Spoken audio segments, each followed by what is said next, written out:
Náš odjezd tak jako každý rok zdržel David, který opět zaspal. Naše první zastávka je kopec, který je pro naše cesty hned první testovací úsek. Slovensko ve znamení prvních navigačních chyb a projevení závad, které jsme neodhalili před cestou. Pepovi upadla řadička a Dalibor prodřel duši, protože jeho ráfek byl úplně prorezivělý. Vše jsme opravili a překročili Dunaj na maďarskou stranu.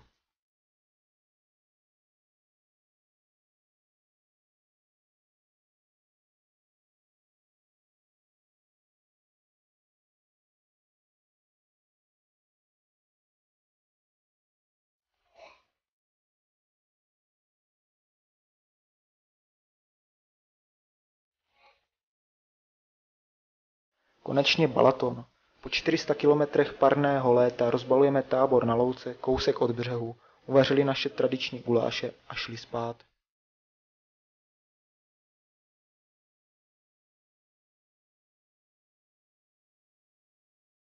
Hned druhý den první nehoda. Pepa zadřel válec a Dalibor to neubrzdil. Poté, co narazil do Pepy, skončil v příkopě. Na Daliborovým pionýru jsme porovnali plechy a vyměnili prodřené lanko. Pepa udělal šmirglový brus, abychom mohli pokračovat v cestě.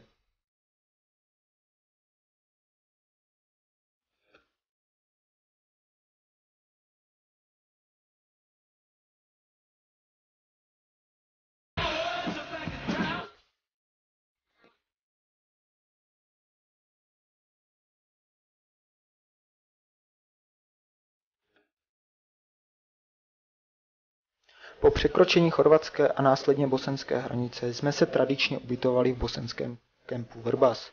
Jelikož celou cestu v Bosně propršelo, sušili jsme věci, kde se dalo.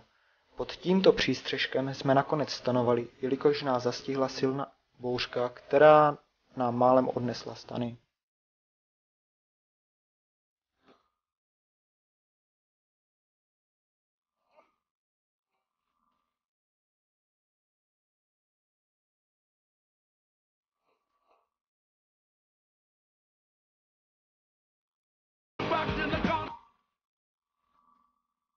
Další den jsme projeli nádherným kanionem řeky Vrbas, kde je spousta neosvětlených tunelů, které jsme projížděli takřka poslepu. Většina tunelů je pouze vyražena do skály.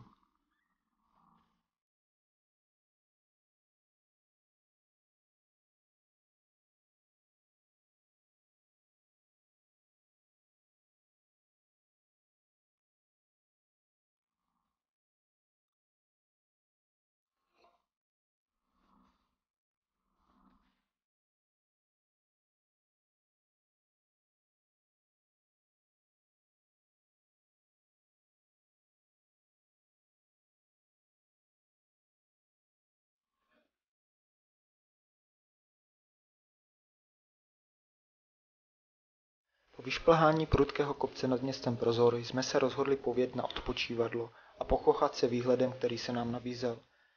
Zde jsme si v pozadí všimli rozbitého památníku a za ním dřevěného křížku na kopci, který jsme se rozhodli zdolat, doufají, že na křížek vede cesta. Silnice zde nevedla. Bylo to úmorné, samé tlačení a odrážení, ale výhled stál opravdu za to.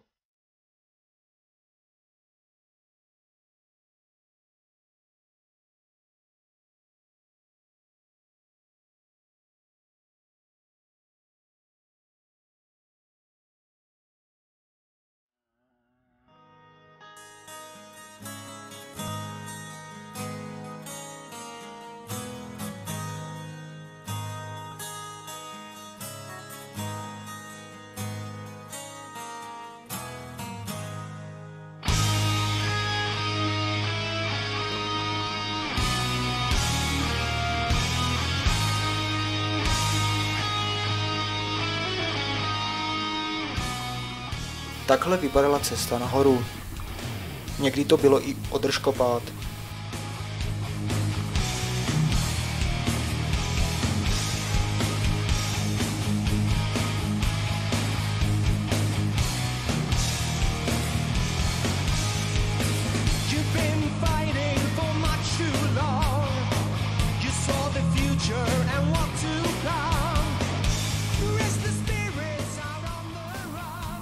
Jedno z nejtěžších stoupání v Bosně, samozřejmě na jedničku. Výjezd stál za to. Dorazili jsme k krásnému letninovému jezeru Boračko, kde jsme se i ubytovali.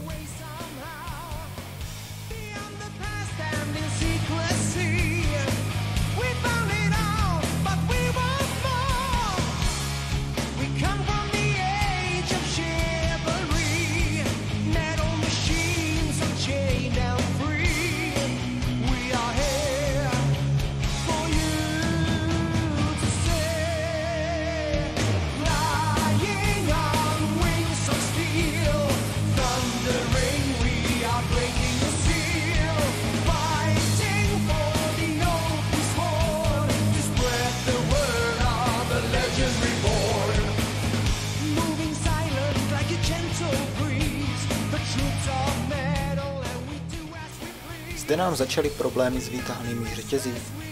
Tyto dva záběry odděluje asi 50 metrů cesty.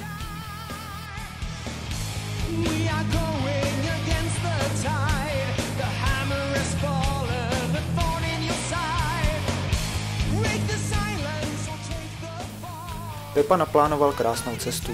Cesta byla značená žlutě, ale po chvíli rozhodně krásná nebyla. Přijížděli jsme přes Bosenské hory po kamenité cestě. Pionýři všechno zvládli bez jediné poruchy.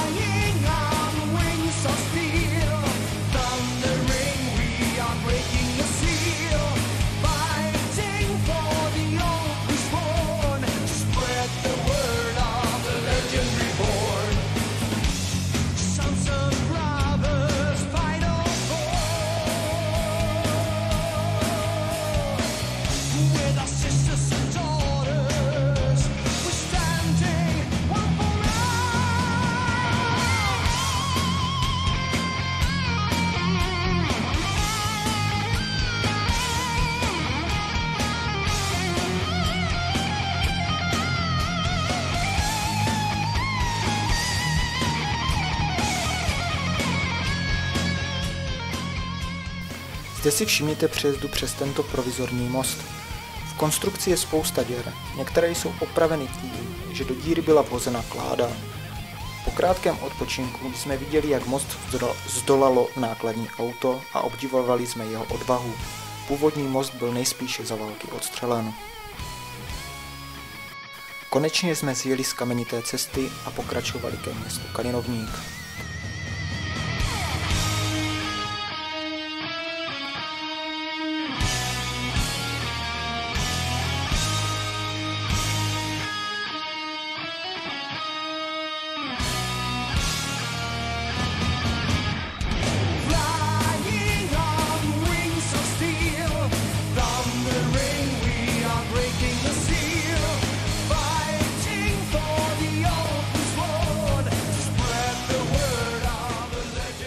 Na tomto místě nám začalo docházet palivo. Sice se nám podařilo najít benzínku, kde ovšem nebrali karty.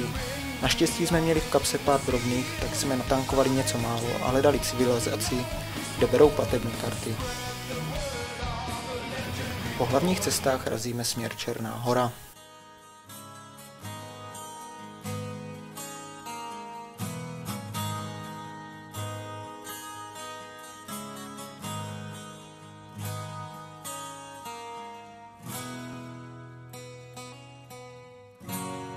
Překročení hranic do Černé Hory.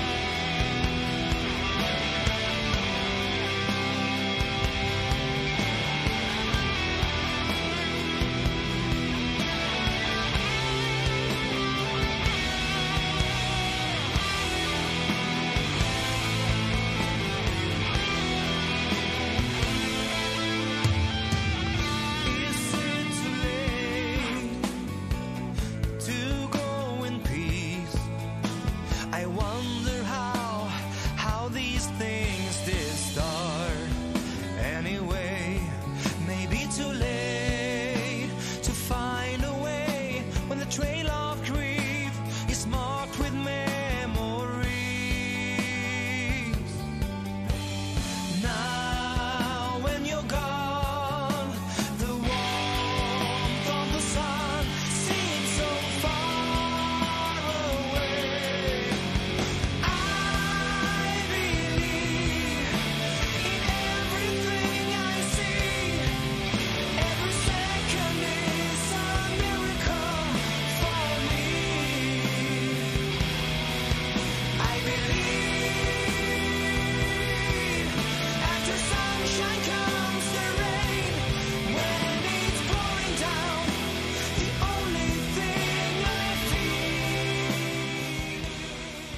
Po krásném stoupání jsme dojeli k přehradě na řece Piva s krásně čistou vodou a pokračovali směrem Národní park Durmitor.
Do parku vedla odbočka doleva přes malý tunýlek, na kterou jsem kluky upozornil a ti ji samozřejmě přejeli.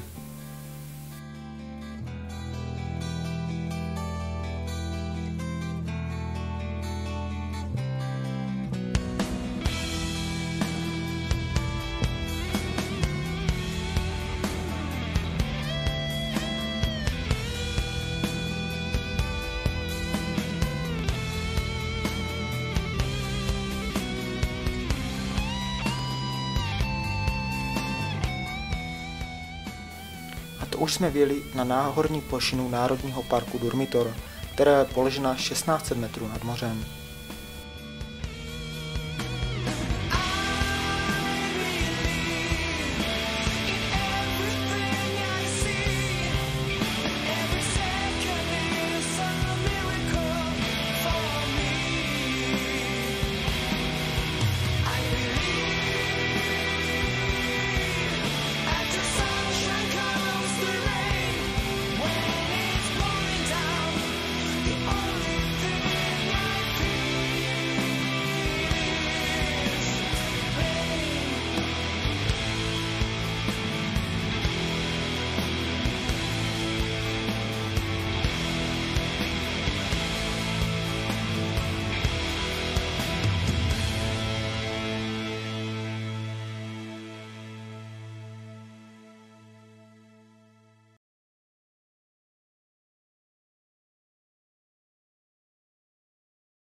hranice s Albánií.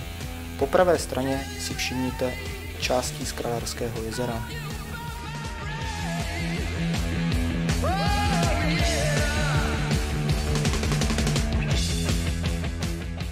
Kousek za hranicemi jsme se zastavili na oběd místní restauraci, kterou můžeme jenom doporučit. Celkově albánská gastronomie stojí za to. Davidovi se začal ucpávat karburátor nečistotami a každou chvíli jsme ho museli čistit. Naštěstí jsme potkali Mototechnu, kde nám místní kluk daroval filtr. Nic za něj nechtěl, tak jsme aspoň udělali společnou fotku. Klučina jakožto motorkář nám pomohl a toho si velice ceníme. Klučina je tady ten vlevo.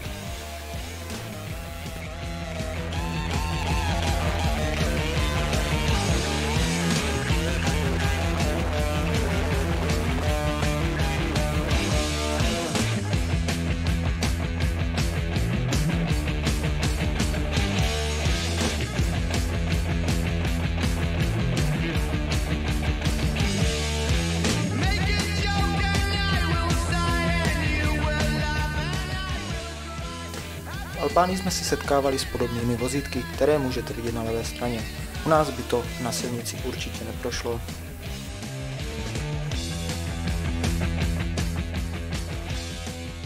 Hlavní tah směrem Tirane. Zde byl největší problém najít benzínku, kde přijímají platební karty.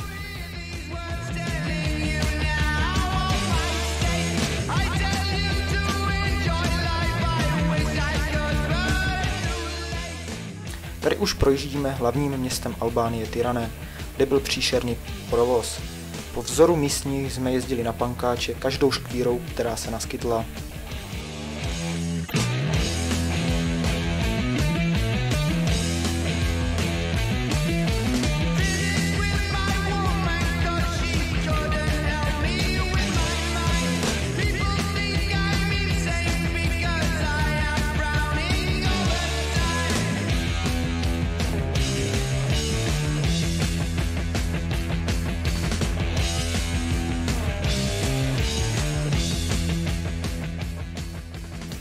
Na této křižovatce si můžete všimnout místního policisty, jak tam pobíjí mouchy.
Podél staré železniční tratě jsme pokračovali od města Elbasan až na Ohrická jezera.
Na vrcholu tohoto stoupání bychom měli vidět náš cíl, a to Ohrická jezera.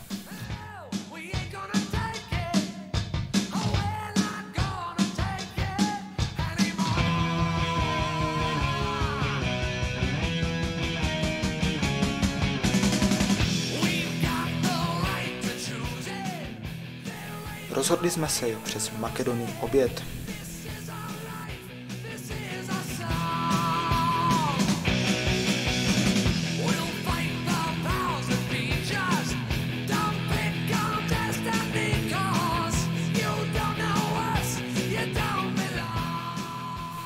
A konečně náš cíl, město Ohrid.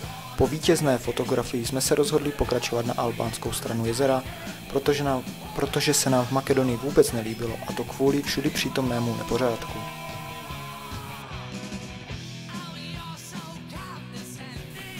Podél jezera bylo nesnesitelné vedro a všichni jsme toho měli dost. Hodili jsme půldenní relax a za odměnu jsme se mohli projít po vodě. Co vím, zatím jsme to dokázali my a Ježíš.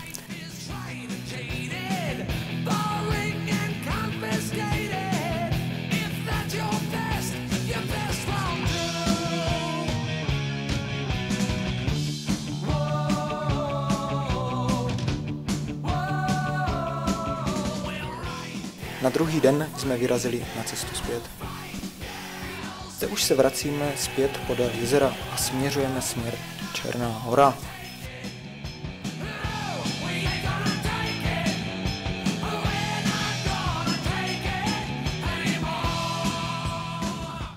Zpět jsme jeli mimo dálniční tunel přes krásné albánské pohoří ve výšce necelých 1000 metrů nad mořem. Po cestě jsme nepotkali jediné auto.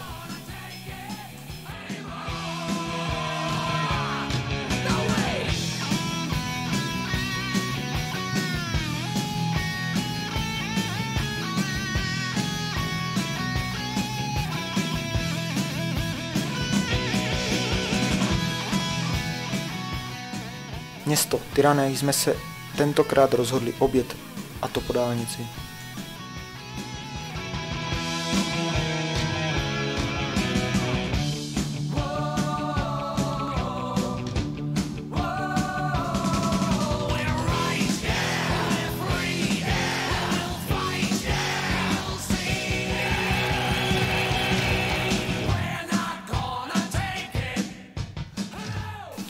Na večer jsme dojeli do Černé hory a dívali se po ubytování. Opustili jsme hlavní tah a hledali klidné místo, kde si odpočineme a připravíme se na cestu zpět.